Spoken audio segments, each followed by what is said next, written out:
Hi, welcome to the Spirit of Texas reading program. This is our second installation. I'll be interviewing Gail Giles of the Woodlands outside of Houston. My name is Stella Ferris Bromley. I'm a high school librarian in Austin, Texas.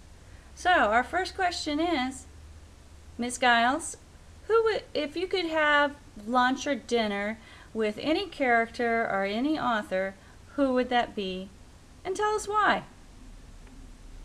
Easy for me, although I can hear my teenage audience groan. It's Ernest Hemingway.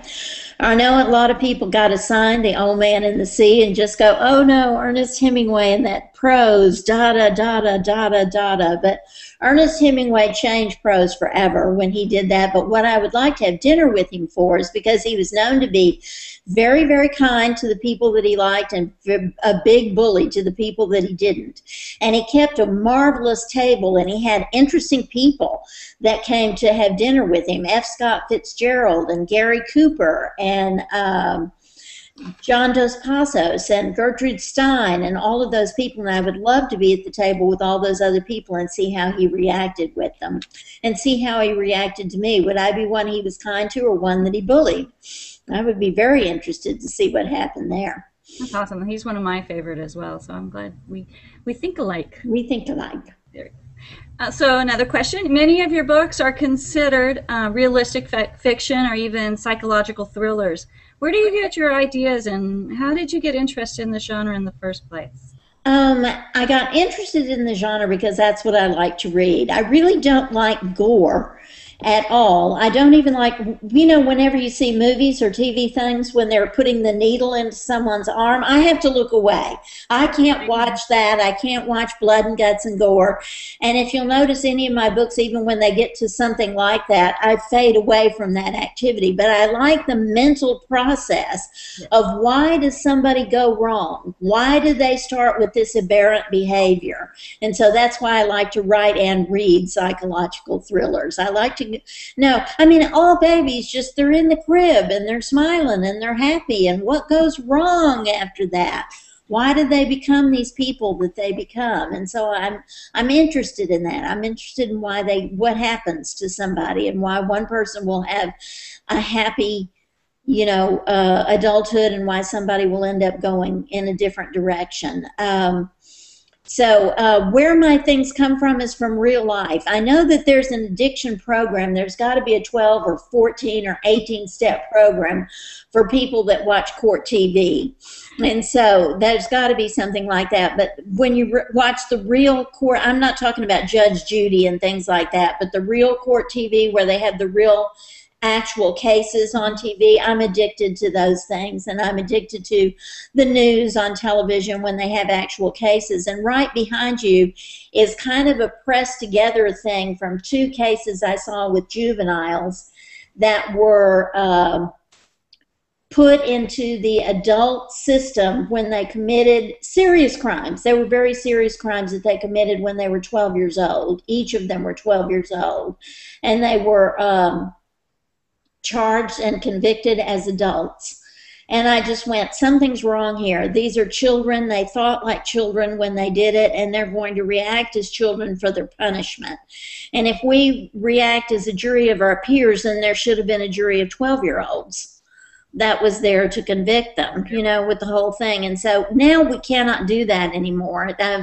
I really wrote the book with a whole lot of thing about why we should not be doing that anymore. It really wasn't if you've read the book, you can understand that I don't go there. It's not a message book, but I think you'll come away with understanding that when people are a child, when someone's a child, when they do something, they're not thinking like an adult.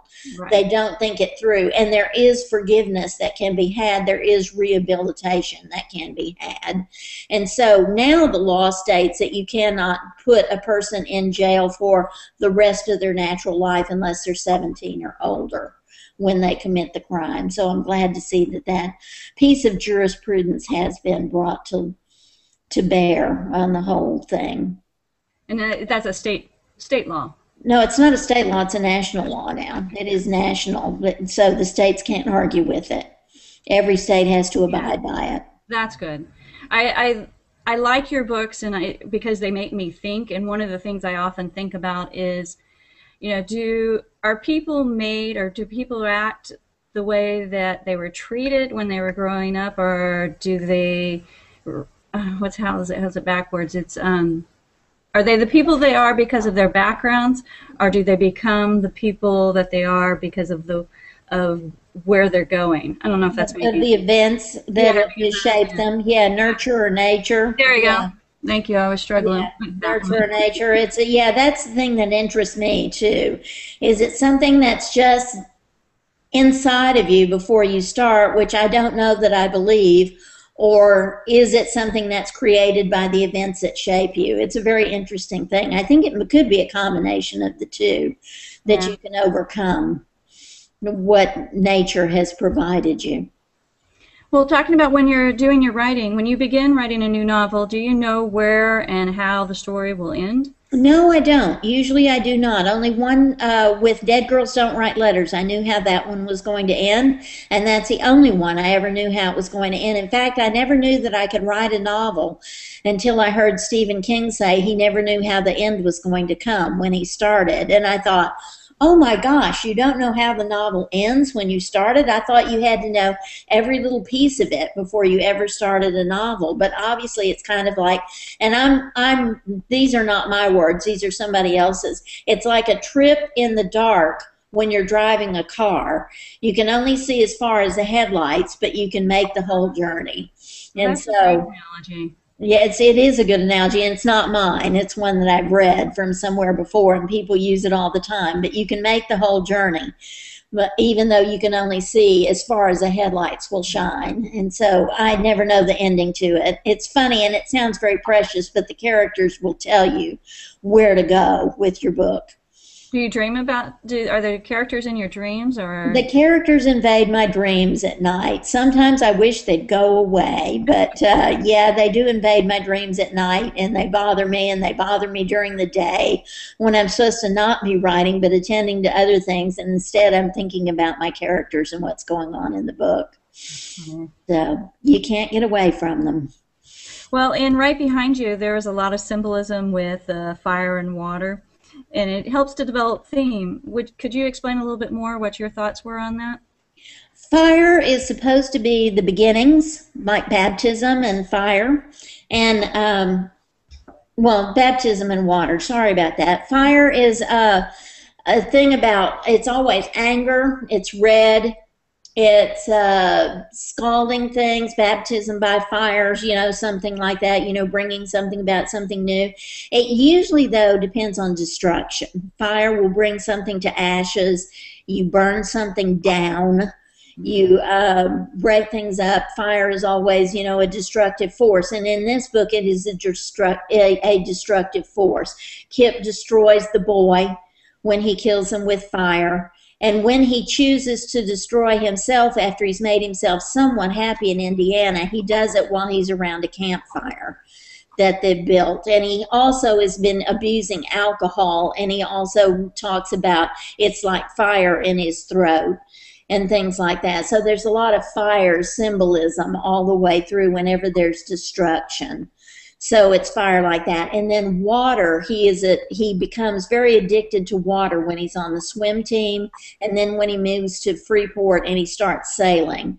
And that's because water is the antithesis of fire. We use water to put out fire. We use water for new beginnings.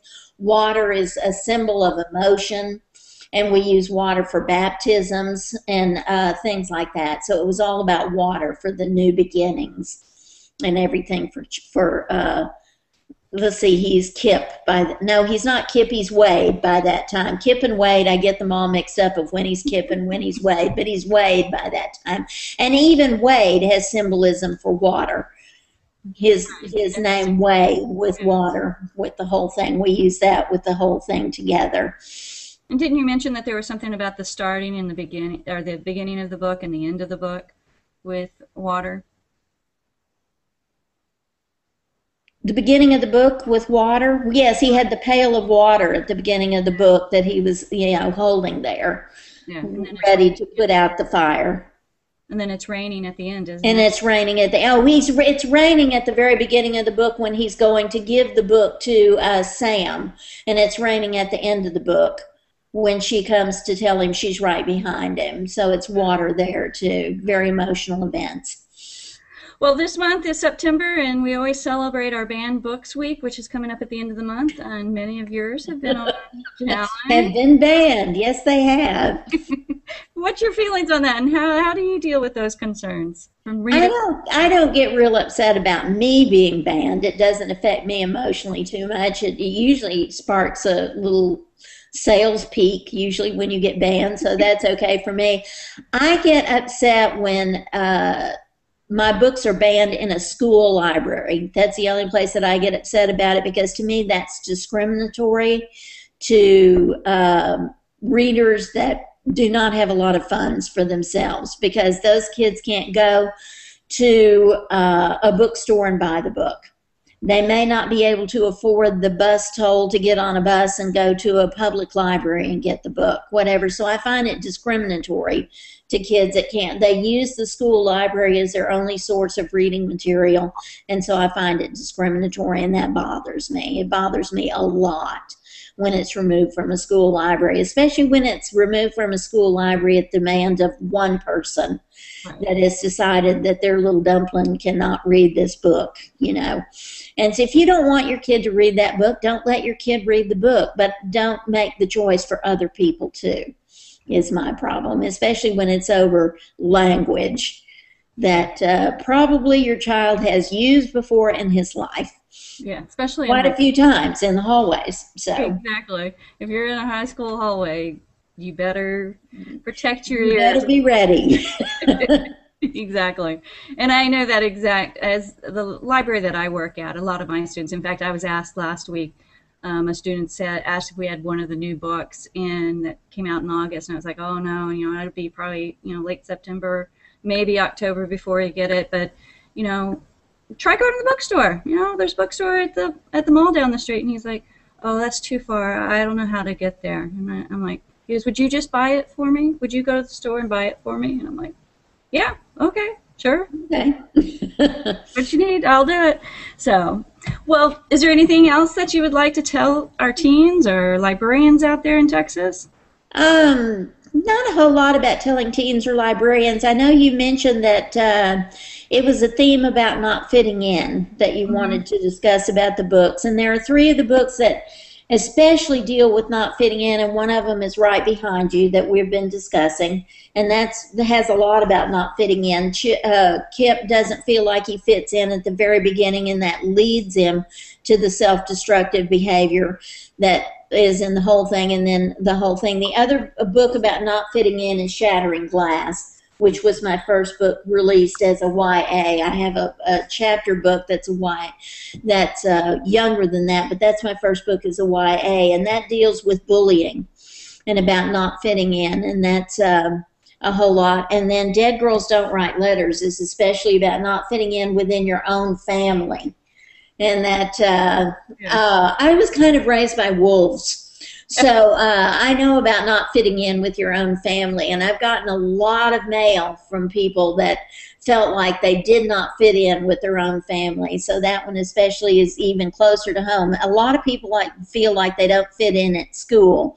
But when you feel like you don't even fit in with your own family, that's the book for you. So that one fits in there. So that's about not fitting in. A lot of my books are about not fitting in.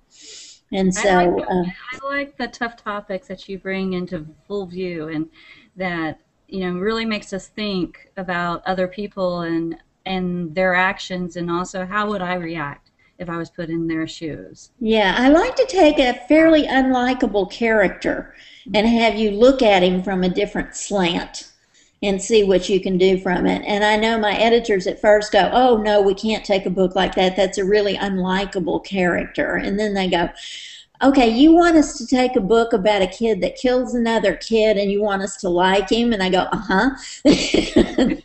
I don't think it's going to happen. And I go, sure, it'll be okay. Just read the book. Yeah, I did. Well, thank you for talking with us today about yourself and your writing, and I hope everyone goes out and reads those books. Shattering Glass, Dead Girls Don't Write Letters, and Dark Song is another one. You can find more information about Right Behind You in the tabs above, titled Fire and Water Magic Show and Wall of True Confessions. Plus, there's resources for librarians, school librarians, and don't forget to check out the trailer that we created for you. Great. Right behind you. Thank you very much. Have a good night. All right. Thank you.